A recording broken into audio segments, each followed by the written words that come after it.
of our Florida communities. This operation is a testament to the dedication, collaboration, and unwavering commitment of our law enforcement agency partners through ICE's 287G program, designed to protect our communities and uphold the rule of law. Today, you will hear from key leaders who played a pivotal role in this operation.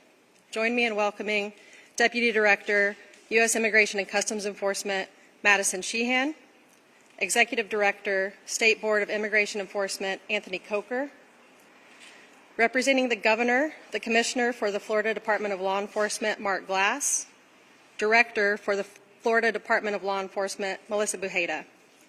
Their efforts and the many other local, state, and federal agencies that partner every day with ICE across the state of Florida demonstrate the power of teamwork. Their courage and professionalism are the foundation of our successes here. It is my privilege to introduce our first speaker, Deputy Director Sheehan.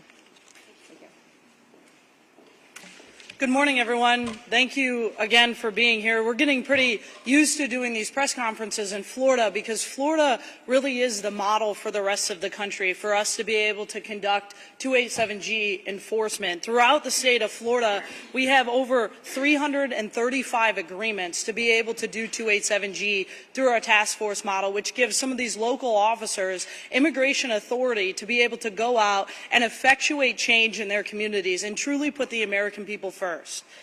As we've been working with the state of Florida, it really sets a model to the nation of what it looks like when the federal government and the state government is able to work together to effectuate change. We're able to work side by side as partners and not overreach as government to be able to go and remove the worst of the worst criminals. So I wanted to give you a quick timeline of what we've been able to do here in the state of Florida. Months ago, we started with Operation Tidal Wave, being able to have the largest 287G arrests in the country, of over 1,000 arrests in just 1 week. We've then been able to open Alligator Alcatraz and the other facilities around the state. We've had multiple 287G ops that have proved to be very successful. We've been able to do CDL operations that we've been able to use that model nationwide, and now we have this one. And today, as Secretary Noem coined it just yesterday, Operation Dirtbag, to go after people who have attacked children in our communities. In just 10 days, we've been able to remove, in partnership with the state of Florida, over 230 of the worst heinous criminals from their streets. Our job as law enforcement is to protect the most vulnerable. Democrats will tell you that that is the criminal illegal aliens who they have let run free in our communities, but not this group of law enforcement. We know that it's the children that is our job to protect. These men and women put their lives on the line every single day to protect the children of their communities and protect the American people and put them first. And that's just what we've done.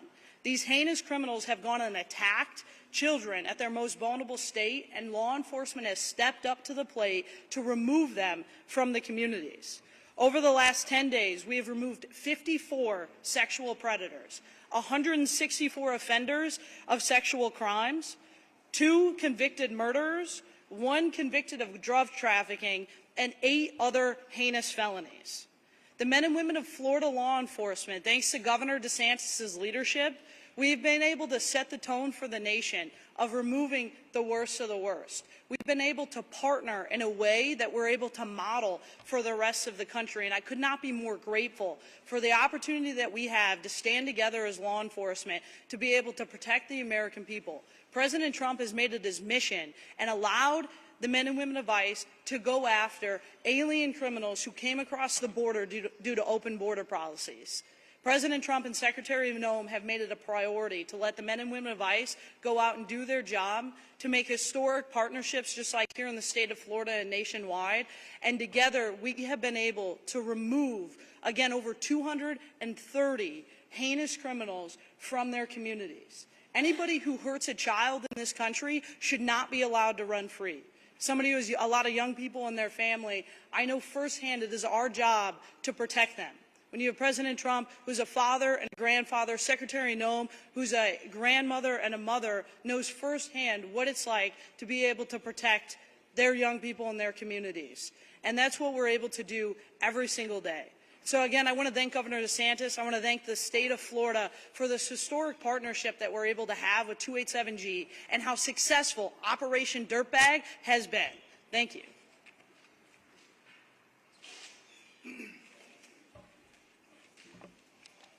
Good morning. Thank you all so much for being here today. My name is Anthony Coker. I'm the Executive Director of Immigration Enforcement for the state of Florida. I would like to first start off by saying congratulations to Commissioner Glass, the Florida Department of Law Enforcement, and ICE Miami, Acting Field Officer Director Walker, on a job well done. As the Deputy Director said, this operation was super successful.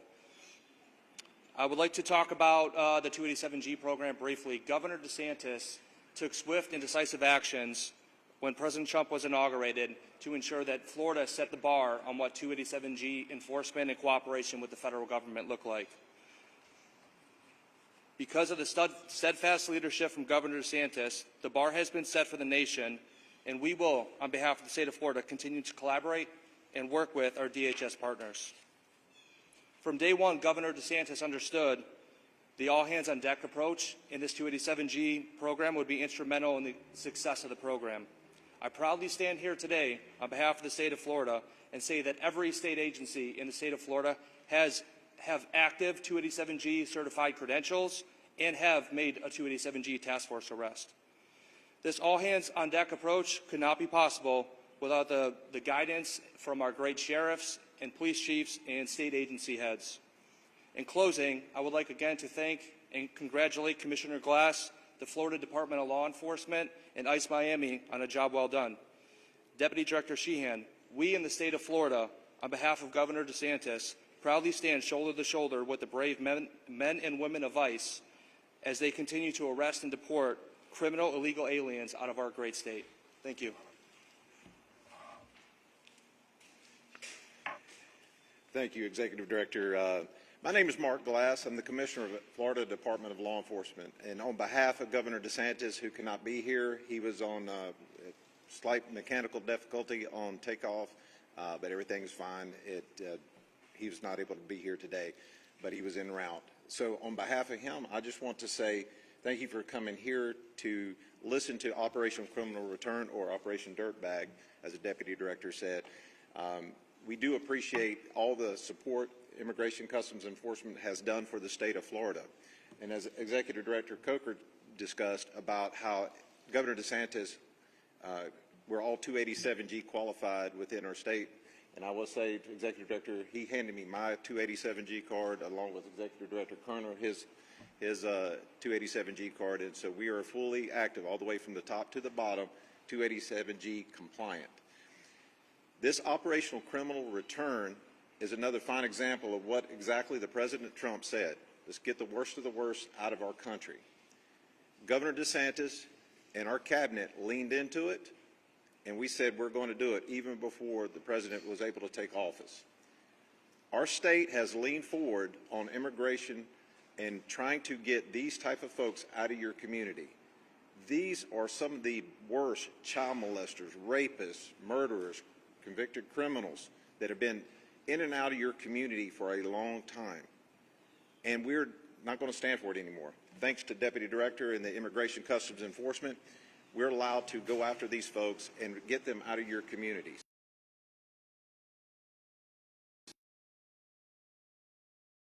Long enough.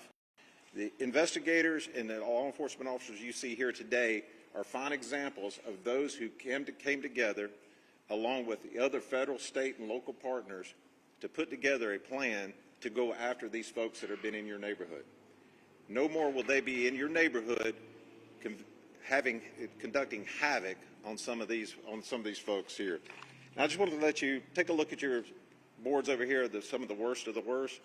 Let's start with Armando Rodriguez Garcia, a registered sexual predator convicted of lewd and lascivious assault on an 8-year-old and 6 count of attempted sexual battery on a 9-year-old and 11-year-old. He has been arrested a total of 10 times. Then you have Ariel Bueno Valdez, another convicted sex predator who sexually assaulted a 5-year-old child. This individual was living freely in Florida's community before his arrest. And finally, another one you have over there is Jose Prieto Castillo, Also a sexual predator who was convicted of lewd and lascivious molestation of a 9-year-old child. And the abuse didn't happen once. It occurred over a course of several years.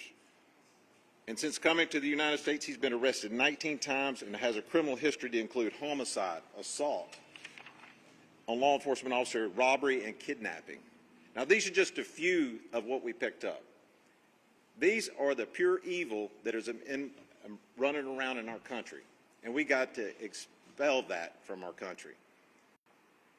And this is just a few. We have attempted murderers. We have career criminals that are on this list that we've gone after, and to get them expelled out of here. But we can't do it by ourselves. It takes you as citizens to let us know where these folks are at. It takes federal, state, and local partnerships to work together to ensure that we protect our citizenship here in the state of Florida and our visitors. You're not going to victimize Florida. I promise you. This is a law and order state, and under the leadership of Governor Ron Desantis, and I will even say Chief Financial Officer Blaise Ngolia's and law enforcement investigators were key parts and key players in this operation with FDLE, going to root out these people out of your community. And our cabinet members, they are part of leaning forward to protect your great state and our visitors. This is a free state of Florida. You could come here and enjoy yourself all day long, but you're not going to enjoy it on the expense of others. We will expel you from there.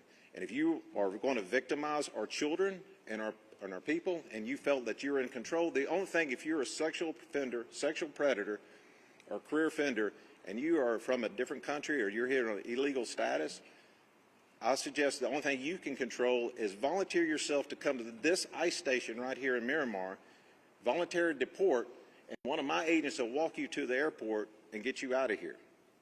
Or you can spend time at Alligator Alcatraz, Deportation Depot, and coming up probably Panhandle Pokey until we can get you out of here. So I just suggest to you, if you're that person that is out there, we're not going to tolerate it. This is a law and order state. And now I'm going to also just let you know, this lady beside me, Director Melissa Bojeda, led this effort in protecting our children. And right now I'd like to bring her up to let her talk to you a little bit more about this operation. Director? Good morning. My name is Melissa Bujeda, and I am Director of Missing Persons and Offender Enforcement with the Florida Department of Law Enforcement. Thank you, Commissioner Glass and Governor DeSantis, for your steadfast leadership in immigration enforcement in the state of Florida. A short time ago, I was honored to become Director of Missing Persons and Offender Enforcement, and within a very short time, I was in awe of the number of sex offenders and predators who were on our registry, living in our communities, who were here illegal. I immediately created a plan, took it to Commissioner Glass, and he had 3 words: let's do it. And within a very short time, well, he also had some other words: how fast can we do it? So within a very short time, it was an all hands on deck for FDLE members within this agency. Every region of FDLE in the state of Florida took part of this operation, and 230 arrests were made within a 10-day period. Thank you to DFS for also assisting in the mission, and I just want to thank every FDLE member, analyst who took part to make this such a successful endeavor for the Florida Department of Law Enforcement, for the state of Florida, and as well as the United States of America. Thank you. And with that, we'll open it up to a few questions. Yes.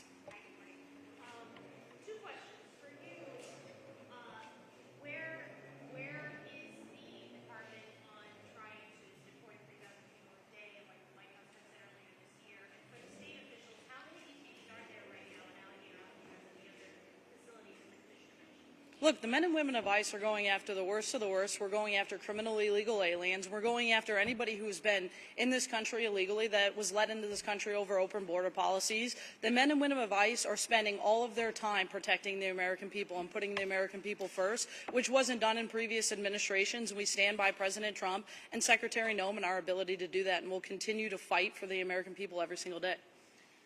And your second question was what again, ma'am? That varies day to day, and I will tell you, because the ICE in our ERO comes and goes all the time, picking them up. Our Florida sheriffs are bringing them out of their county facilities, and they're being escorted by FHP, these vans coming in and out of the different Alligator Alcatraz deportation depot.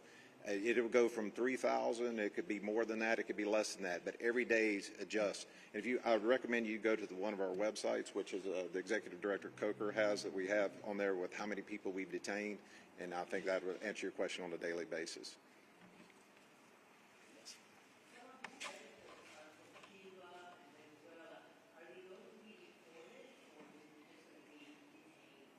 If you've been in this country illegally and ICE has apprehended you, or Florida through our 287G partnership, you'll be ultimately put through immigration proceedings, received your due process, and then ultimately removed from this country, turning the point of the judge. We have multiple agreements with different countries to make sure that everybody that is not supposed to be in this country is returned. Yes. I just want to make sure it's clear. Commissioner Glass, I think you said if these individuals self-report, they'd be taken to the airport versus if they're caught, then they'll be taken to a detention facility. Is that Yeah, absolutely. So we encourage everybody to self-deport. If you show up here and you want to self-deport immediately, you absolutely can. We're more than happy to escort you through that. You can use the CBP Home app and go home almost immediately and not even have to interact with immigration law enforcement. But if you choose to stay in this country illegally and we find you, you will go through your immigration proceedings and ultimately be removed from this country. Yes. If you choose to self-deport, you can show up at an airport and self-deport at any time. Use the CBP Home app. There's a stipend involved where they're able to receive almost $1,000 to be able to return home, also allowing us to pay for the flight. Yes. Yes, and then our judge has said that he will order the release of 13 people that were detained in Chicago. Is ICE going to release these people, and when, and if not, why? Look, we follow all judges' orders. As the men and women of ICE and CBP have been working in the city of Chicago, we've seen crime go down at historic rates with no help at all from the sanctuary city policies that we've seen from the governor as well as the leadership in Chicago. We'll continue to work in Chicago, but we'll also follow every judge order as we have before. Yes. Can you explain how most of these people were located? Were they mostly people who had just been receiving their sentence in court, or were they found all throughout the city? And also, are most of the victims of these cases U.S. citizens? Well, look, we go after the worst of the worst criminals. We have many targeting apparatuses for us to be able to identify, use our intelligence, and work and piggyback with the state of Florida from the knowledge that they have on the ground. These are people with executable final orders for us to be able to remove from this country, and these are also built off of new intel, which I'll let the commissioner speak to. So not only are these the ones if you're a sexual offender or sexual predator in the state of Florida, and I encourage everyone to go to FDLE's website to know your community, know what's sitting around you, know who's living around you. That registry is there for your protection, also to give you advice and give you to protect your family and children. But we have a lot that do not follow state statute and file and go report to the sheriffs and make sure that they're where they're supposed to be at. Are they living too close to schools, violating state's law? So what we do is we have some of those who still we have not been able to find based on their last known location, and those are called absconders, and you will see us put arrest warrants affidavits on them. So that's coming soon for those folks. So if you are not living where you're supposed to live at and you're a sexual offender, sexual predator, I suggest you go to your local sheriff and re-register yourself, or call FDLE, and let's put you right where you're supposed to be at so we can protect our community. Yes. Over 600,000 Venezuelans lost PPS, and a lot of them live here in Florida. Now they are undocumented. Is ICE going to go after them? Are they a priority? Immigration enforcement operations?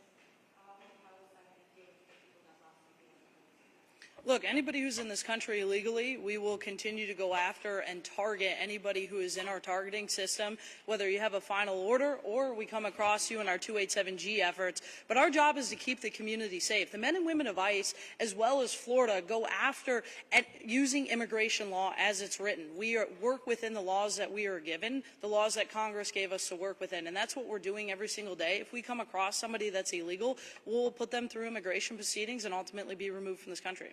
Yes. Kind of follow up your question, but were these already convicted offenders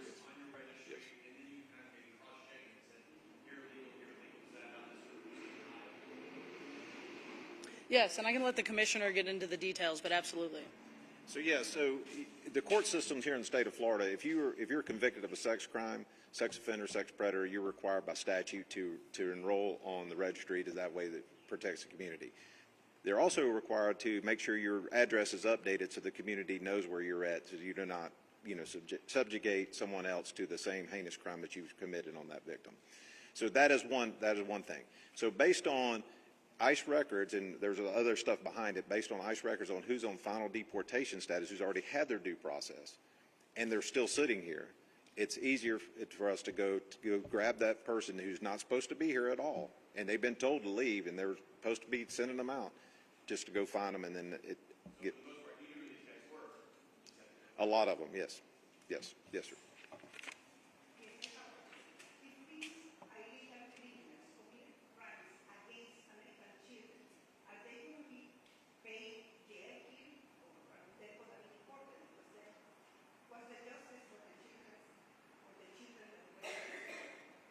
The majority of these folks that you've seen have already gone through the system, the state system in the state of Florida or other states that have moved here, and they've had to move their registry to here to tell them that they've moved to this area.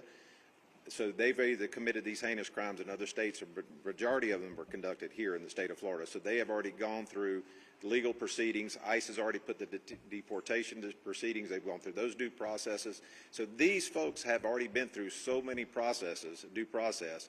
And so it's beyond that part. But they've been allowed for the previous administration under Biden to sit here on our soil and continue to do this. And I read off to you some of the other things they've done, robberies, rapes, everything else that's still happened there, attempted murders, what we've been able to get out of them. So here's the deal. ICE is doing their job under President Trump, is removing these heinous criminals out of our country. The Governor Desantis and our cabinet has leaned into this and said, we're going to get them out of here too. We do not want these folks here, causing havoc on our children and on our visitors that are coming from other states and other countries here to enjoy the state of Florida. This is not going to happen here. It is a law and order state. Good question, ma'am. Thank you.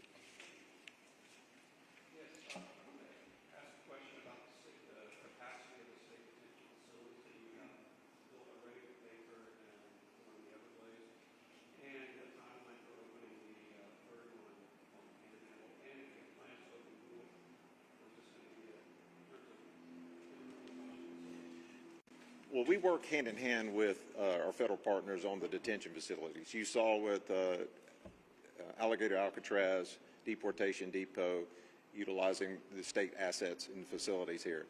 The Panhandle Pokey, that's still being done if it's needed. Right now, the way we're looking at it, a lot of the stuff we're doing with the movement of the detainees in and out of the country, and ICE has really stepped up, and they're getting them in and out of our state fast. And it depends on how many people are coming in and when that stands up. Governor Desantis is committed to this fight to ensure that our state is protected and that we have facilities to place them in. And so the Panhandle Pokey was another one that's coming up. So that's what our goal is to do here, is to make sure that we have a place to detain these individuals in order to have ICE time to finish up their due process and deport them.